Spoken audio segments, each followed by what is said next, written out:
And welcome back to the Constitutionals Podcast. I'm your host, Chad White. If you didn't know, this is the premier podcast for the website, cpluscomedy.com. Like I just said, it's a website. Go there. We are in a rush today. I'm recording on my phone. I'm recording on the Zoom as the audio. I'm at home. If you're not watching the video, if you're not watching the audio, now what you're doing in your life. But I'm recording everything's a regular record. Except for the camera now is my phone. And the only issue is I know I have 7 gigabytes of memory on my phone left. 64 gigs. 7 gigabytes of memory. Why do phones, this phone's 3 years old. Even back in 2017 when it came out. Maybe 2016. Yeah, because I got it the spring after. So maybe even in 2016 when this phone came out, it was 64 gigabytes is still too small because flash memory was, I could still go out and get the 256 gigabyte card back then for, $100. Now it's like $25. What are you doing? I forgot what I was looking for. Oh no, I was looking for the constitutional topics on my Google Drive. Oh boy, what a week it's been. Yeah, I feel like, especially since I'm going to work, in the past couple of weeks, there hasn't been that many people driving. There haven't been that many people driving on the road. And then yesterday I noticed just a crap ton of people driving their cars on the highway in Atlanta. Insane. Just a lot of people. Like I would almost hit traffic. Which in Atlanta, that's a godsend. You want to almost hit traffic, but just miss it. Get off of your exit. Just miss it. What else happened? Oh, today I had an interview with director Rachel Lee Goldenberg. I believe that's her name. Nice half-hour interview. I did not mean for it to go that long. And truth be told, this is probably the first or second interview ever that I just noticed something in my poorly built apartment, that there is a piece of flooring that's coming up. A piece of hardwood flooring that wasn't even put in correctly. And it's just, I've never sat at this angle and looked at the closet. And it's noticeable. It's very noticeable. I can't believe I didn't notice that. You pay so much for these apartments, and then, there's trade-offs. I mean, I'm very lucky to even be able to afford to live alone in a 2-bedroom in Atlanta, no less. But it's crazy. Crazy. Like, I think about this all the time. Like, and I'll get back to Rachel Lee Goldenberg in a second. But was it last week? So up until last week, for maybe 2 months, 2.5, 3 months, my tub, when I was taking a shower, would drain super slow. And then over the course of that 2.5, 3 months, it got super, super slow. And then one day last week, it was on, what did I do last Saturday? Yeah. So it had to be last Thursday. So last Thursday, I think about this all the time, ever since it happened. So last Thursday, I took a shower in the morning. I did my little workout, my boxing workout, and I took a shower in the morning. and then I got out of the shower, and it wasn't draining at all. My tub just stopped draining. And I said, what in the world's going on? And I just did and also the shower water was building up around, usually it would build up around my feet, but it got to my ankles, and I was just sitting there like, I was just mad. I said, I pay $1,500 to live here, and there's no parking, and there's no amenities, and blah, blah. I'm just like mad in the shower. And then I get out, I get ready and everything. And before I go to work, I look in the tub, still not drained. I go, maybe it'll drain all day. I come back home. I had a work day. Come back home. And first thing I do is look in the tub. And I'm cussing up a storm. I'm furious. And I just go, you know what? I'm going to fix this. Because obviously no one can come out here and fix this. So I look. And I look online, and I figure, and just say, and just like how to undrain a tub. Cause before, like a month into this, I bought some white vinegar and then some baking soda, and I did the whole, like, you pour hot water down there to flush everything out. Then you do the vinegar and the baking soda. And then, you wait like 15 minutes and then you do hot water again. So, just put on the electric kettle and did that twice. And it didn't work. And then I get in the tub and I unscrew. You have to find where there's a little tiny screw under where the water stopper is, and you got to find that, and you got to unscrew it, and then you got to take out the water stopper, and then you just get a wire hook and you dig in there and you root around and push and pull and whatever come out will come out. I did that. Then keep in mind, this water's been sitting here all day, so it's about ankle deep water. So which means my forearm is basically covered, like half my forearm is covered. I took off the watch, obviously. It's a Garmin. It's special. It's important. The Garmin's like 7 years old. So I dig in there, I do it, and then I root around in there. I have one wire hanger left because I got rid of them all because they're bad, and I dug around there. I dug around and I pull out this big clump of what I think is just hair, and I pull it out and I see the color white, and I go, what the F is that? And I pull out this thing, and it's a giant wad of plumber's tape and hair, and I'm thinking, how did that get in there? And then suddenly the drain just starts to move. It's not moving fast. So then the other thing I saw on a Home Depot video was you get the plunger and you just plunge deep. You just plunge on top of the hole, and then maybe that'll push everything that's at the end that you can't get. So I did that. And the plunger had particles on it from when I last used it. The plunger had particles on it from when I last used it. And so those particles are now floating in this water. I just plunged, and then I just heard it was like a deep, and just whatever was pushed out, and all of the water just started flowing down this drain. And then the water's gone. I get some cleaner. I spray it around. I start cleaning the tub a little bit because I'm going to clean the tub anyway on Saturday because I do it every 2 weeks. And I clean the tub, and the shower's now working, but there's a wad of tape and hair that's sitting in my trash can. And I think, how did that get in there? So I have two theories. It's either, I'll end the story in a second. It's either this apartment was so shoddily built that whatever pipes are down there connecting, to who knows what, that one of them is now destroyed and gone, and that piece of tape was just from that pipe, and it was just like watered around there, then it just got loose and slipped out, and now the tape it was in my drain, and eventually something bad's going to happen. Or B, all the pipes in the apartment complex are connected, and that exact same thing happened, and so it's going to be a huge problem for everybody. So who knows what'll happen. I'm not looking forward to it. I wish I could find this price apartment at a complex. Truly, I do. But again, very lucky to have this apartment and to be able to get a stimulus check, which came in. I'm very glad it did. I immediately paid credit cards. Just two of them. I only have two. So let's hop right into this first story. The PS5 is going to be in short supply. This comes from Bloomberg for this first year. Written by Takashi Mochizuki. I don't know why I said Ziku. And Yuki Furukawa. I'm really good at pronouncing things. Oh, boy.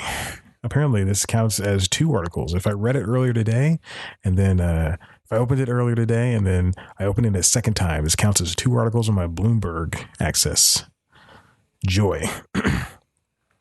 So there's no secret that both the PS5 and the Xbox Series X are going to be coming out this year. Coronavirus hits. Sadly, we now have to deal with the coronavirus. So that means things are going to be in short supply. Apple announced the iPhone SE is coming out, a new version of it. Obviously, that might be a little bit short supply, even though China's opening back up, and that's where we know Apple builds their phones. So who knows? But we do know PS5 is going to be in short supply, and maybe the Xbox Series X. But Sony has come out and said, hey, it's going to be in short supply. And it is due to COVID-19 coronavirus. The company, this comes from Bloomberg, the company has told assembly partners it will make about 5 to 6 million units of the PS5 in the fiscal year ending March 2021. So that means from now until next March, from last March to from the past month to this next March. And when the PS4 came out in November 2013, it looks like it sold 7.5 million units in its first 2 quarters. So that's drastically below what it's meant to, what they want to sell. But PS5 is going to be a lot more expensive than what the PS4 launched at. So with Xbox Series X. Now, if you think of these consoles in terms of computers, they're going this first year. I mean, it doesn't matter. It doesn't matter if you have a PS5 or a PS4. It doesn't matter in this first year because the games are going to be released concurrently with both those consoles. It's going to be 2 or 3 years down the line in 2024 when you are, what year is it? 2020 and 2022 in 2023 when you're going to want to upgrade because that's when the exclusives will be there.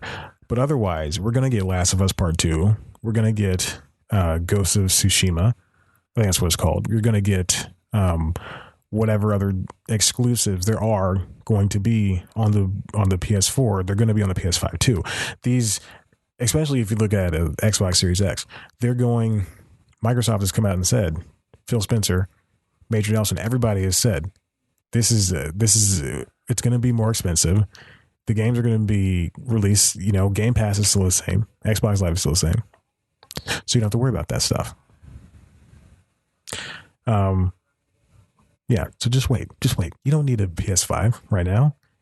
I want to buy this coffee machine. It costs $180. It makes hot coffee, hot tea, cold brew.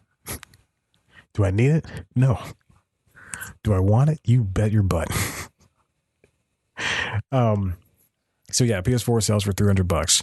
$250 is the cheapest I've seen. I think I bought mine in 2000 when Until Dawn came out. So 2015 or 16. I graduated college 2016.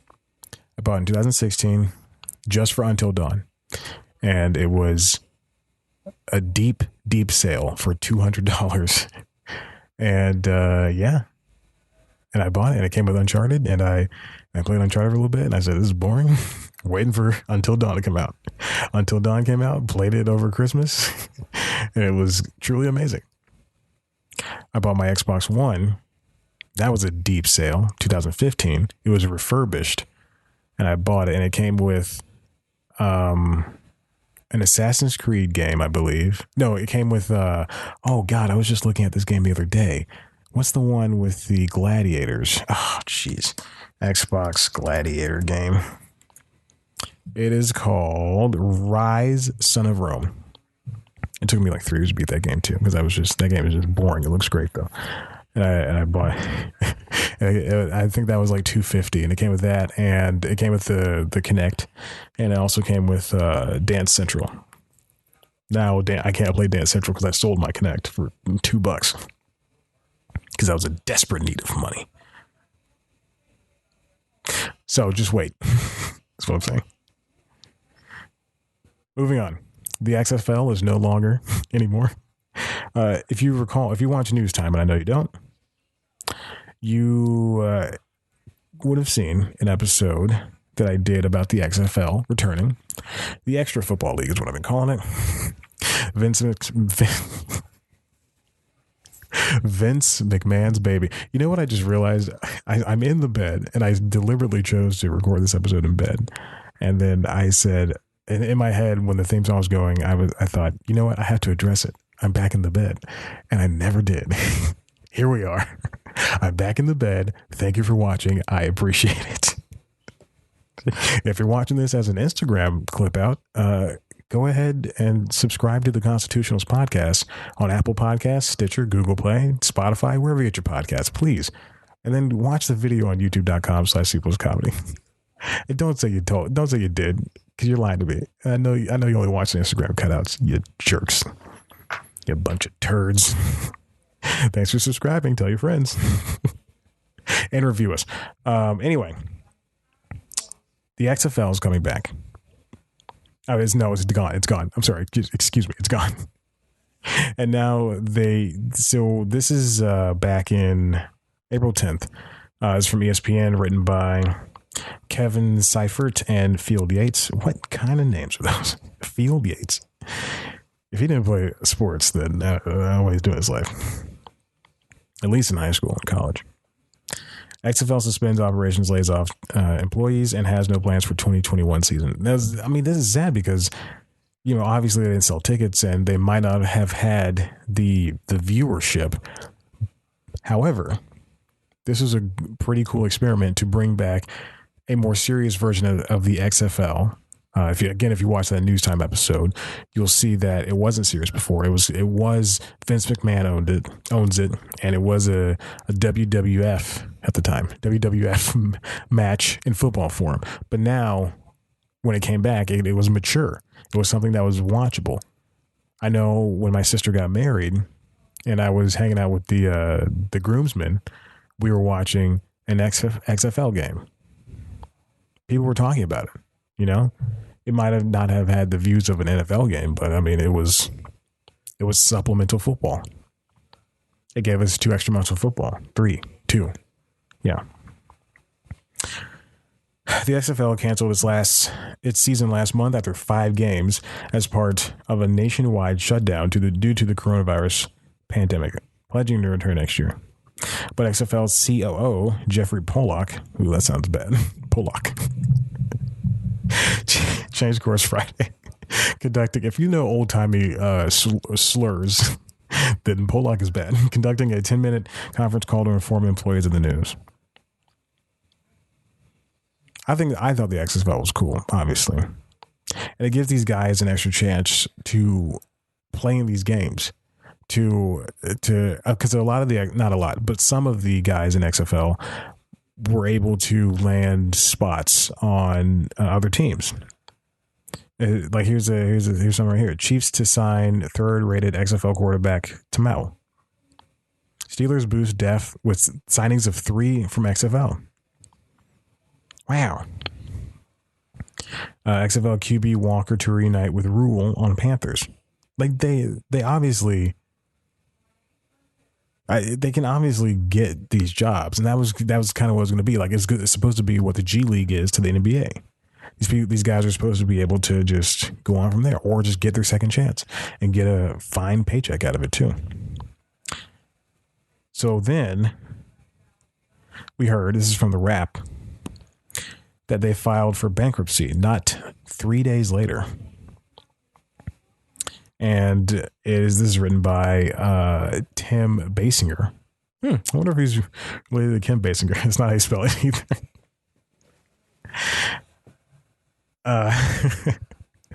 In a Delaware bankruptcy court filing, the XFL listed between $10 million and $50 million in debts and an equal amount in assets.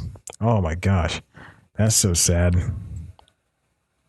These people got fired. Some of these guys don't even get their chance to play football again.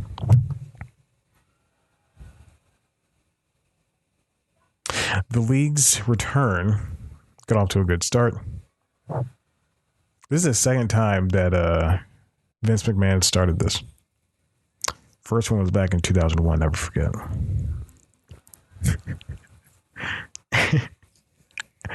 And they never got their chance to shine. It truly... there was that one time that there was a lot of cursing on nationally broadcast television. That's all I could say.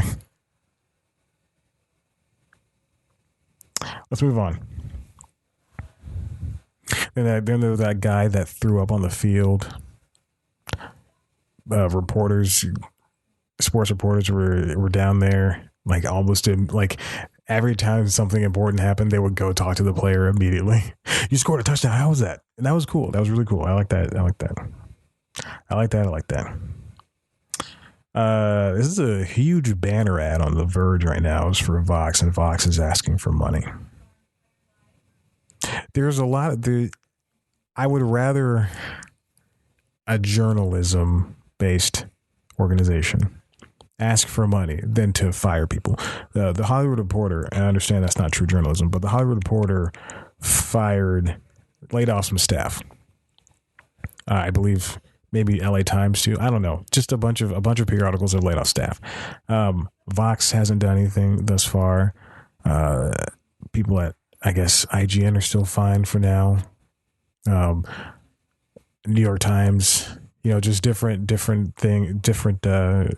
publishers around the land are, but Vox is doing something different in that they're asking for money from the audience. They're saying, hey, you read this, please give us money. The Atlantic is kind of close to doing that as well because they already charge.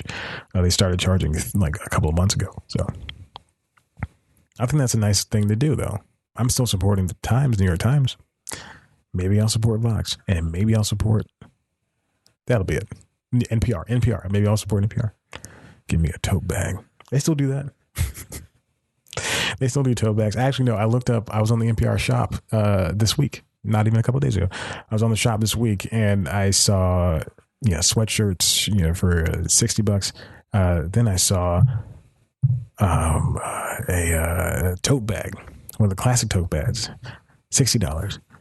And I thought, no, I want to get that for free when I donate money.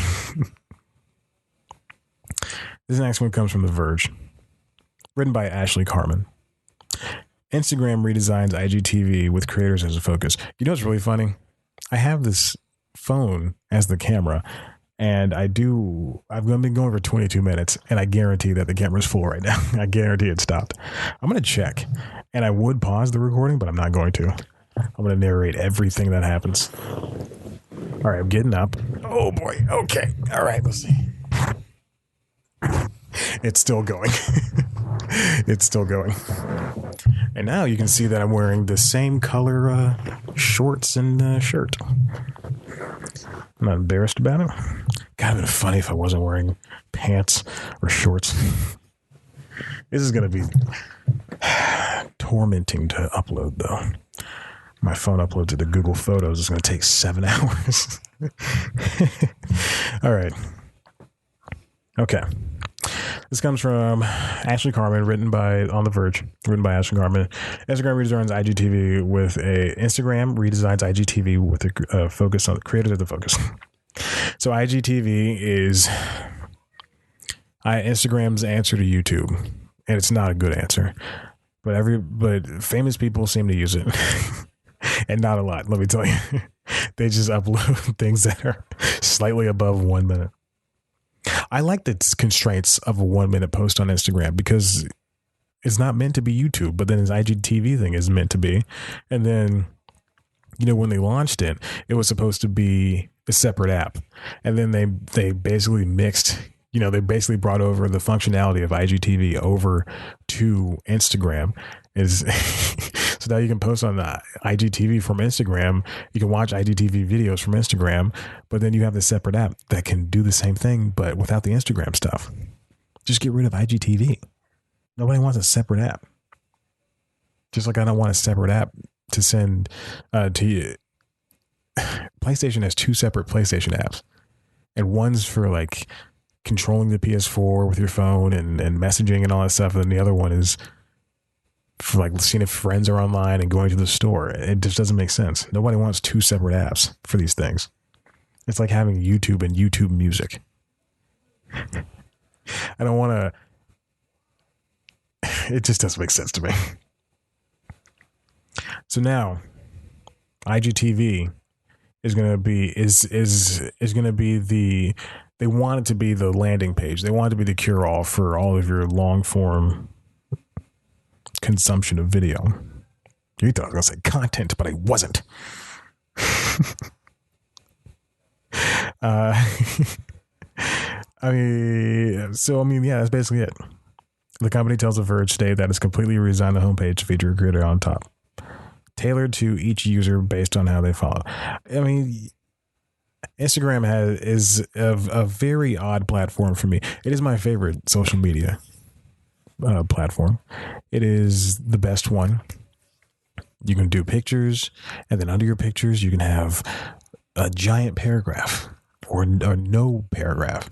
You can do stories. You can that disappear in 24 hours. You can do polls. You can do live stuff, and it's great. It's fun. It's awesome. It's way better than Snapchat. It's way better than Facebook. It's better than Twitter. It's less racist than Twitter. And again, people do really beautiful things. They do whole posts on there that take up, their entire page, and you have to go to their page and you can see one giant picture made up of like 7 tiny little pictures. It's cool. I think it's a really cool thing. And it teaches celebrities to connect with their fans. Helps celebrities connect with the fans connect with celebrities, vice versa, all that stuff. Let's see what else is going on.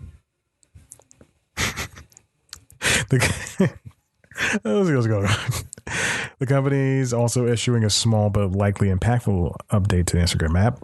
Users can now post their IGTV content to their stories. Oh, of course, a week after I needed it.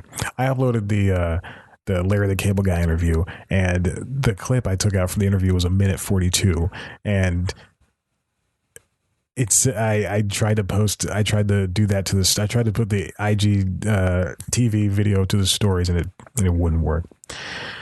And instead of a freeze frame, 15 seconds of content will play. Yeah, and click through. God, that's all I wanted. Oh, makes me so mad. These updates seem to suggest Instagram thinks people are having trouble finding videos. Yeah, and that might be what's contributing to lower view counts on the platform. And again, IGTV is not YouTube, though. It doesn't have the view numbers, because nobody wants to, again, watch stuff on their phone. A lot of people, I would venture to say, I bet 2 cookies on it that most people, when they watch YouTube, they watch it on a giant screen. And by giant screen, I mean television.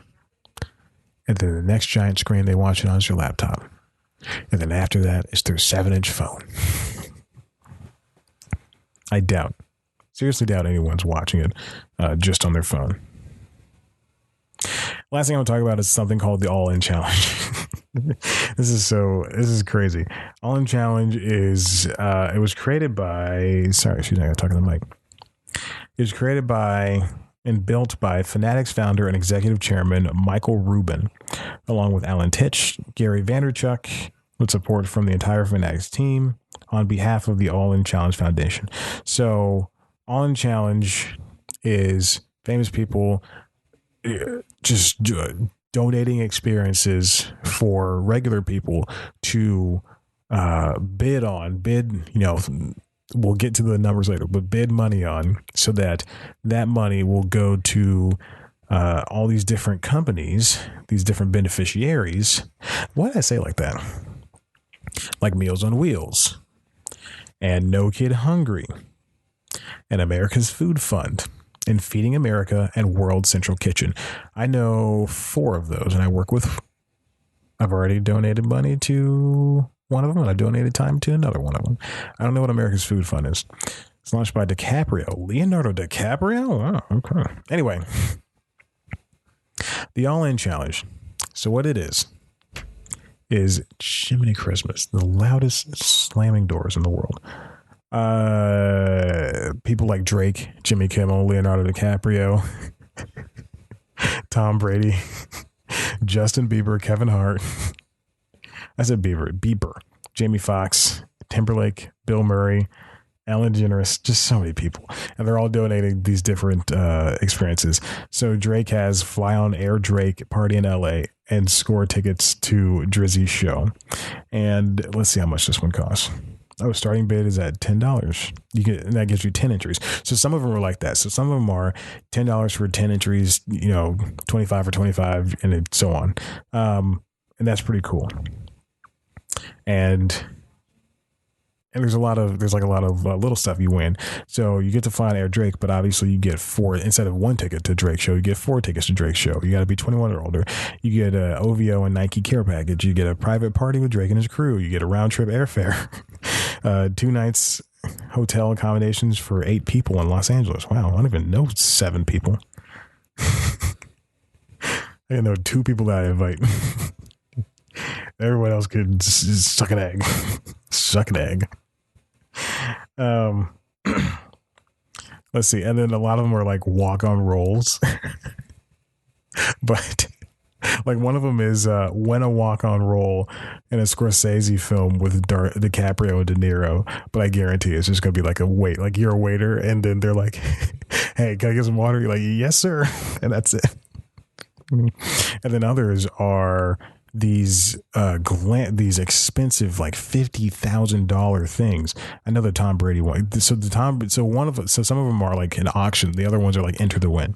Tom Brady's, oh Jesus, oh my God, the starting bid was $50,000 for a Tampa Bay home opener game, the game jersey, and dinner with Brady. There are 6 bids, and it's been like a day. And the current bid is $140,000. That is more than a lot of money that I make. I was about to say, that's a lot of money. That's a lot of money. I guarantee this is just for rich people, like truly. I mean, obviously the auctions are for rich people. Gayle King had one. You get to spend a day with Gayle. Well, not a day. You get to go to her favorite breakfast place and her favorite lunch place. Not with her. You get to have a private dinner with her. Then you get to a tour of CBS This Morning studio and a tour of Oprah Magazine, behind the scenes of Oprah Magazine, and then some other stuff. And tickets to a Broadway show with Gayle. And I believe that's it. And the opening bid was $5,000. Crazy. And then, I mean, I think it's an interesting thing to do. You get, there's one, my favorite one. Play horse and sit courtside for Lakers with Magic Johnson. So the starting bid, there's only 2 bids on it. Starting bid was $50,000. The current bid is $55,000. And let's see, you get airfare, hotel, and ground transportation to and from LAX. Auction winner must live in the United States. Enjoy a private tour of Magic's trophy room. Go to LA to play horse with Magic Johnson at the Staples Center. Just like one match of horse. Just one match of horse. I don't know how we imagine. And then, this is the best part. Magic Johnson will come to your town and spend one hour with you. Parentheses, office Q&A, attend a special event, go to dinner, or just hang out with you. Come on. Come on, man. Mutually agreed upon date. You and 10 of your friends will have dinner with Magic. Your 10 friends will watch a Lakers game in a suite while you watch the game from the floor with Magic. That's insane. That is crazy. 1 hour. Hey, I live in Minneapolis. Can you come and visit me, Magic? Sure, man. I'll be down there. Just 1 hour. He flies from LA to Minneapolis. He goes to Idaho. Oh my gosh, that's funny. I'm gonna quote the interview I just had with Larry the Cable Guy. I don't care who you are. That's funny right there. He used to say that in stand up. Listen, the All In Challenge, if you think it's for a good cause, for a bunch of good causes. I like I said, 4 out of 5 of those charities I know. 2 of them I've worked with. Definitely consider it. If you have $10 just to enter into one of these crazy, silly things, do it. It's fun. I want to do it. I have $10 to give. Listen, if you like what you heard here, speaking of giving, head on over to the website, sequelscomedy.com, where you can see a brand new episode. Ooh, no. Hold on. Okay, you know what? This interview is going to go up. The interview I just did with Rachel is going to go up the week of May 8th when the movie comes out. So the week of May 3rd, excuse me. But you can read this interview right now, this profile I did on Larry the Cable Guy. It's great, very long. There was a part where a couple episodes ago, I mentioned that he and I got into a discussion about what is funny and what is not funny. And I included it in the piece, basically word for word. Obviously for his word for word, but for me, I had to cut some things out. So because I cursed him out. No, I'm kidding. But definitely check it out. As far as I know, his people liked it. As far as I know, they haven't said anything. He didn't say anything negative, so that's good. That's good for me too. TBS or Warner Media put me on their media list. So now I'm getting emails from them, which is great. I love to be in contact with people's PR. The bigger the PR company, the better. The thing is, they keep sending me